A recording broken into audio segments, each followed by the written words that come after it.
So one of the great joys of having a barn that is over 200 years old is finding things in this barn that have some sort of history to them. And I mean, we're constantly finding things out there that have some kind of history to it.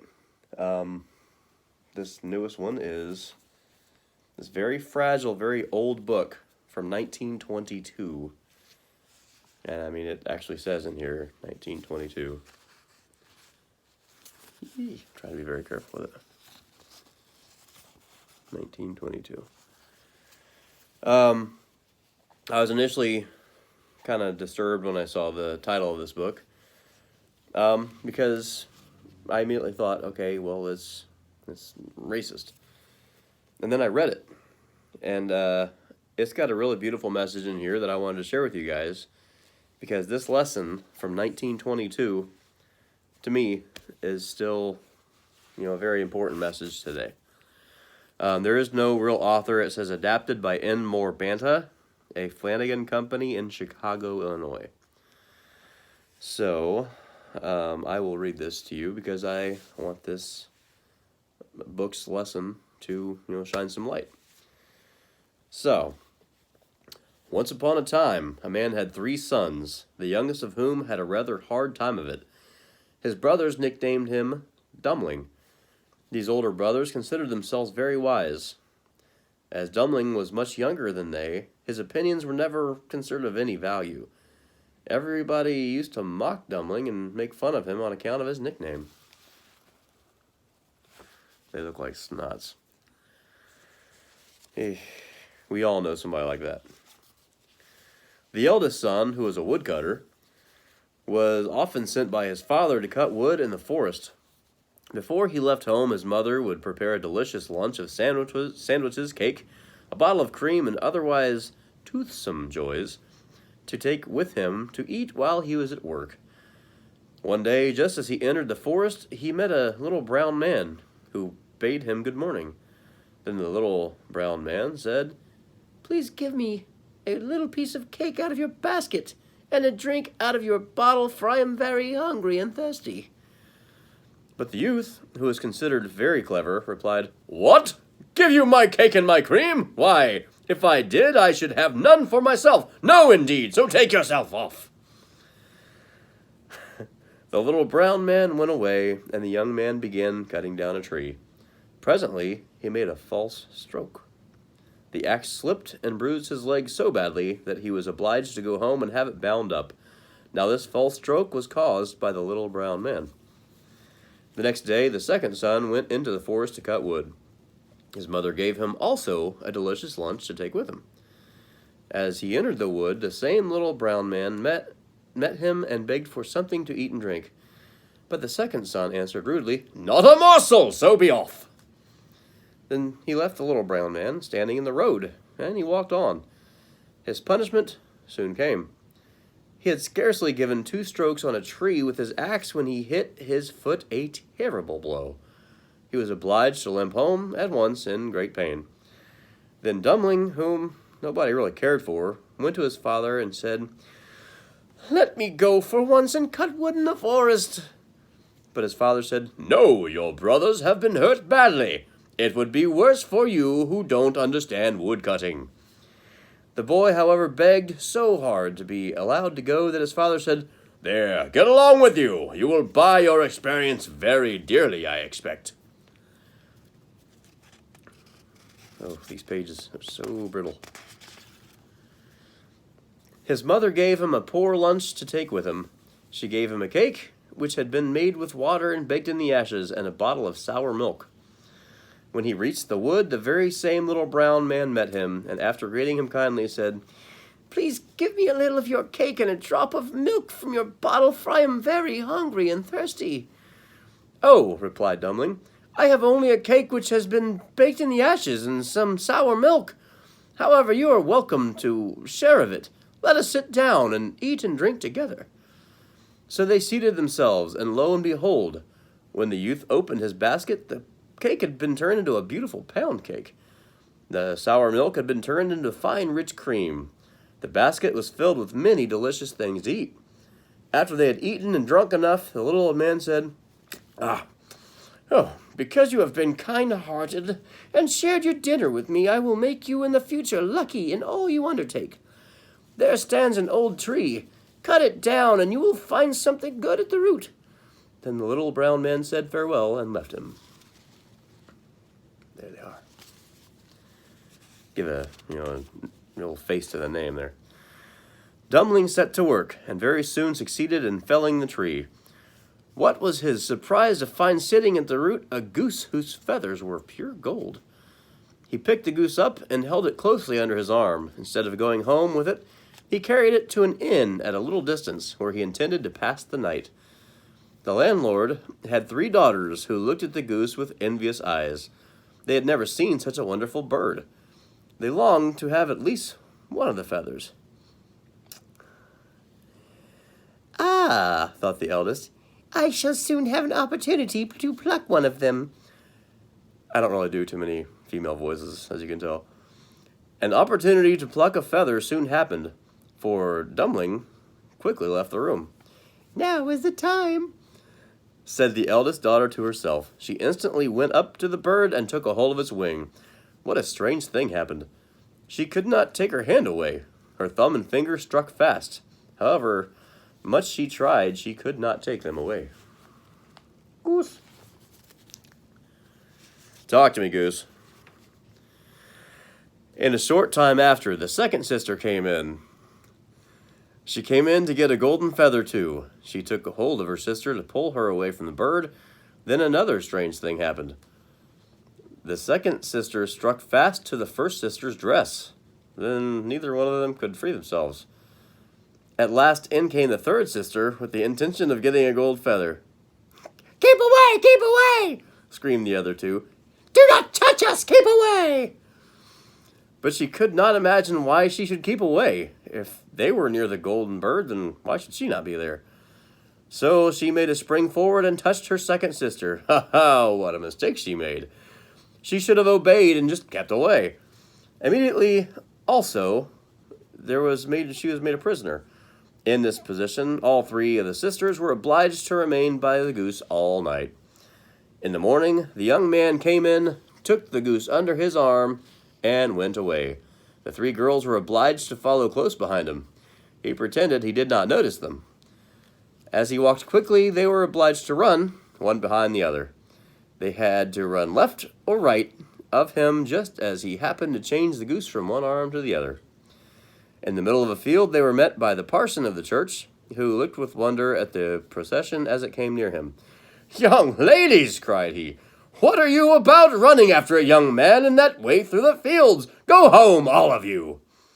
He placed his hand on the youngest to pull her back. The moment he touched her, he also became fixed, and was obliged to follow and run like the rest. In a few minutes, the church clerk met them. When he saw the parson running along in this manner, he was much surprised. He cried out, "Hello, Mr. Parson! Where are you running in such haste? Have you forgotten there's a christening today?" And as the procession did not stop, he ran after it and seized the parson's gown. Well, in a moment, he found that his hand was fixed, and he also had to run like the rest. Now there were 5 trotting along, one behind the other. Presently 2 laborers came by with their sickles from the field. The parson called out to them and begged them to come and release him and the clerk. The men hastened over and made the attempt, but with the same result. They were stuck fast to the others. Dummling, with his golden goose under his arm, traveled on faster. He appeared quite unconcerned about the 7 men who were obliged to trot along after him. He would quickly turn and change the goose from one arm to the other, and trot faster just for the fun of seeing the 7 run as if they were playing crack the whip. After a while, they came to a city in which reigned a king who had a daughter of such a sad disposition that no one could ever make her laugh. I've known girls like that. Therefore, the king issued a decree that whoever would make the princess laugh should have her for his bride. Now, when Dummling heard this, he was determined to try what effect the appearance of himself and his train would have on the princess.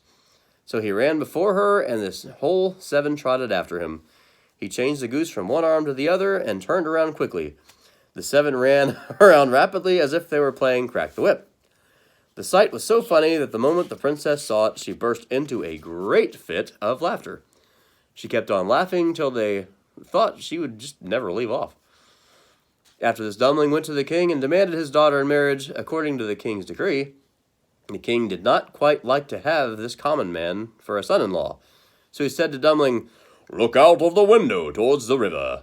Do you see those very large stones along the river bank? Some of them are as big as a house. They are in my way when I go out walking. I want them all thrown into the deep river. Bring me a man that is strong enough to do this, and you shall have my daughter for your bride." So Dummling released his prisoners from the golden goose, locked it away carefully, and went into the forest. He thought to himself, "If anyone can help me, it is the little brown man." When he arrived at the forest where he had cut down the tree, he was surprised to find many big trees torn up by the roots. Here's the picture.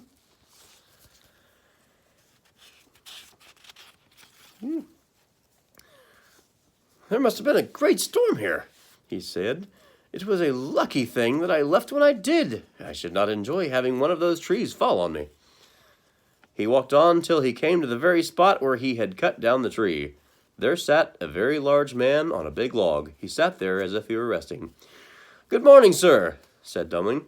"Good morning, my little fellow," said the large man. "There must have been a severe storm here from the way these trees are torn up by the roots," said Dummling. "Oh, no, I did that myself," replied the large man. "I am getting in wood for the winter." Dummling was overjoyed at meeting the strong man. He spoke up quickly, saying, "You are just the kind of man who I am looking. The king wants a strong man. Come with me, and your fortune is made." The strong man agreed to go. I just picture Andre the Giant, not going to lie. But the strong man said, in a deep bass voice, "First, I must carry in this load of wood." He then piled up 10 large trees. Then he took another tree and tied the 10 together. He threw the whole package over his shoulder as if it weighed only a few pounds and walked rapidly to his home. Dummling and the strong man proceeded then to the king's palace. Dummling informed the king that he had brought a man to remove the large stones. The king came out to watch the work. The strong man walked up to a big boulder about as big as a house, picked it up, balanced it in one hand, and pitched it sheer over into the middle of the deep river. One after another, he removed these boulders about as fast as a boy might pick up potatoes. In order to make a complete job, he pulled up a number of large trees that were in the way, shook the dirt off the roots, and threw them into the river also. The king was so astonished at the great power of the strong man that he could not utter a word for a full half an hour. Then he exclaimed, "Wonderful! Wonderful! Most wonderful!" Then he said to the strong man, "Your fortune is made. You shall never want for anything. Your home is now with the king." "Thank you, your majesty. I shall ever be at your service. Should you like to have your palace over there where the boulders were, just a little nearer the river?" said the strong man. "Nothing would please me better," replied the king. The strong man immediately picked the palace up, placed it just where the king wanted it. This was all done so easily and quietly that nobody in the palace knew that anything had happened. Again, Dummling asked the king for his bride, but the king was annoyed at the thought of giving his daughter to such a common fellow. In order to get rid of him, he made another condition. He said that no man should have his daughter who could not find someone able, personally, to rout a whole regiment of soldiers. Away went Dummling to the forest, as before. There in the same place sat a soldier who wore an old battered hat. "Ah," said Dummling, "I am glad to see you. How are you this fine morning?" "I am very unhappy," replied the soldier. "I am a soldier of fortune, and I cannot find any more fighting to do. Wars seem to be about ended." "How many men can you put to fight at one time?" asked Dummling. "I can defeat a whole army," replied the soldier. Dummling could hardly contain himself for joy when he heard this. "You are just the man for whom I am looking," said he. "But pray tell me how you managed to defeat a whole army." "That is very easy," replied the soldier. "You see this old hat? It has wonderful powers. In fact, it's a magic hat. I received it from a real witch who purchased it from the god of war." Dummling looked the hat over with a very great interest and said, "Mr. Soldier, I don't see anything wonderful about this hat, except that it is so old and worn that it is about ready to fall to pieces. How do you make use of to aid you in battle?" "That is very easy," replied the soldier. "All I have to do is to put it straight on my head, place both hands on top of the hat, and press down. Every time I press down, 10 cannons will fire. Just step a little to one side, and I will show you how it works." Dummling quickly stepped behind the soldier, for he did not want to be in front of the cannons. Smart thinking. The soldier pressed both hands down upon the hat. 10 cannons boomed. Down he pressed again, and boom went 10 more. The noise was so terrific that Dummling was much frightened, as I think anyone would be. His teeth chattered and his knees smote together. Although he was frightened, he was happy. He was more happy to be frightened than he was to be happy without being frightened. "Ah, you are the man for me," said he to the soldier. "Don't shoot any more. Just save your ammunition. Come and go with me, and your fortune is made. I'll warrant I will give you enough fighting to do." Dummling and our soldier of fortune soon journeyed to the king's palace. Dummling informed the king that he had brought a man who could put a rout to the whole regiment of soldiers. The king ordered out his best regiment. They lined up for battle a mile from the soldier of fortune. The king gave the signal for the battle to begin. Our soldier pressed down on his hat so fast that 1,000 cannons were fired in a minute. This made such a terrible noise that the whole regiment of soldiers fell down from fright. Then our soldier charged on the regiment at full speed, all the time pressing down on his hat as he advanced, making the booming of the cannons almost deafening. This kind of charge was more than the king's choice regiment could stand. They threw their guns down and they fled. Not a one stayed to meet our soldier. The king admitted at once that his regiment was defeated. He said to our soldier, "Your fortune is this day made. I shall discharge all of my soldiers. You shall henceforth defend my kingdom alone." The soldier of fortune saluted the king and said, "Thank you, your majesty. I am at your service." Then Dummling went a third time to the king and asked for his bride, but the king made several excuses. At last he said if Dummling could bring him a ship that would travel as well by land as by water, then he should, without any further conditions, marry his daughter. Dummling went at once straight to the forest and saw again the same little brown man. "Ah," said the little brown man as Dummling approached, "it was I who sent the strong man to pitch the boulders into the river. It was I who sent the soldier of fortune. I will also give you a ship that will not only travel by land or by sea, but will travel through the air as well. I will do this, too, because, well, when you thought I was poor, you were kind-hearted and gave me food and drink." Therein lies the lesson. Thereupon, the little brown man stamped on the ground and blew a little silver whistle.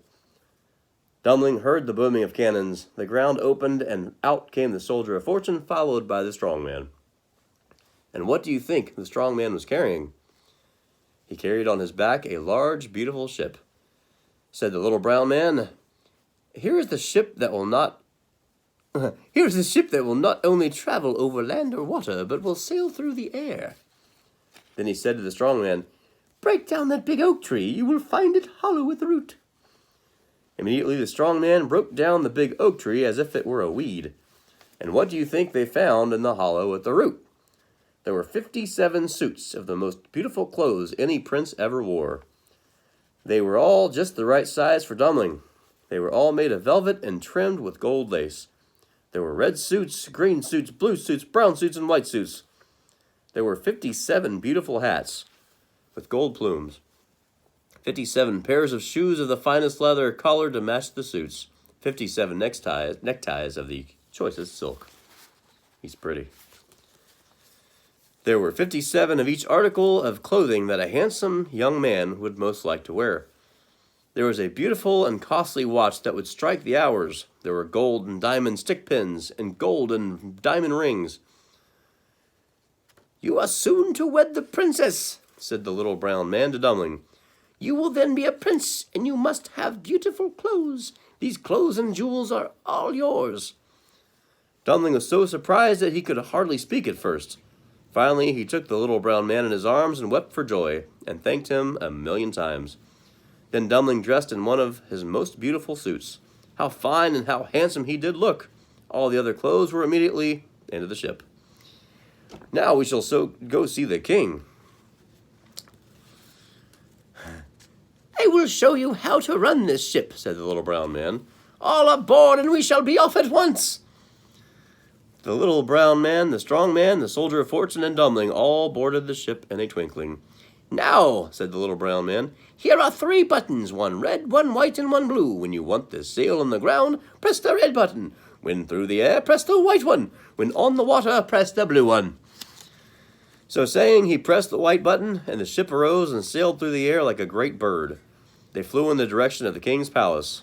The soldier of fortune pressed on his hat every now and then, and made the tin cannons boom just to let the king know they were coming. The king was greatly astonished to see the ship come sailing through the air. As soon as they alighted, the king came forward at once to examine the ship. Dumpling was so handsomely dressed that the king did not at first know him. Your Majesty, said Dumpling, I desire to introduce you to my dearest friend, the little brown man. He furnished me this ship, which not only sails on land as well as on water, but also sails through the air.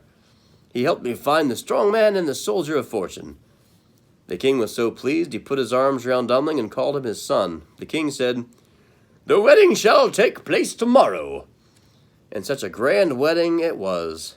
It would be so difficult to describe how beautiful the bride looked, how handsome the groom was. He looked the part of a real prince. The king gave him the name of Prince John to take the place of Dumpling. The wedding was celebrated in grand style on the palace grounds. The little brown man blew his magic whistle, and a great flock of 57 golden geese appeared and circled around in the sunlight to the great delight of the royal household. The whole flock came down, and each goose gave the princess a golden feather. Prince John turned his lucky goose loose, and it flew away with the rest of the golden flock. The little brown man blew his magical whistle again. There appeared 57 handsome messenger boys, each carrying a large basket. Each basket was filled with rubies, diamonds, emeralds, and other precious jewels. All these were presented to the princess as a wedding present. Then the little brown man took the king, queen, prince, and princess for a ride in the magical ship. They sailed on land, they sailed on water, they sailed through the air. The strong man pitched stones as far as an elephant, 5 to 10 miles into the air, and caught them as they came down. The soldier of fortune pressed down on his hat 1,000 times and made 10,000 cannons boom in honor of the wedding. The king was so pleased with the little brown man that he offered to make him a secretary of state. The little brown man replied, I thank you, your majesty, for the honor you offer me. I am one of the guardians of the mines of precious metals and stones. It is my duty to guard these jewels. I cannot leave my place. With these words he said farewell and disappeared. After the king's death, Prince John succeeded to the throne and ruled over the whole country. He was a good and wise king. Being king did not make him forget to help the needy, the same as he did when he was just a dumpling and shared his lunch with the little brown man. This is The Little Brown Man, 1922, from Flanagan Company. And as soon as I saw this and I read it, I really wanted to share this with the world because it's 2020. There is still hatred. There's still racism. There is still a class system of, I'm better than you. No, no, no. I don't want to help you because you're poor. And to me, that is a stupid way of thinking. So, from me, my opinion, my personal belief, if you see someone who, is in a situation that's far worse than yours and they need help, take a second to help them. You never know. That person that you help, that person you offer kindness to, could be the little brown man.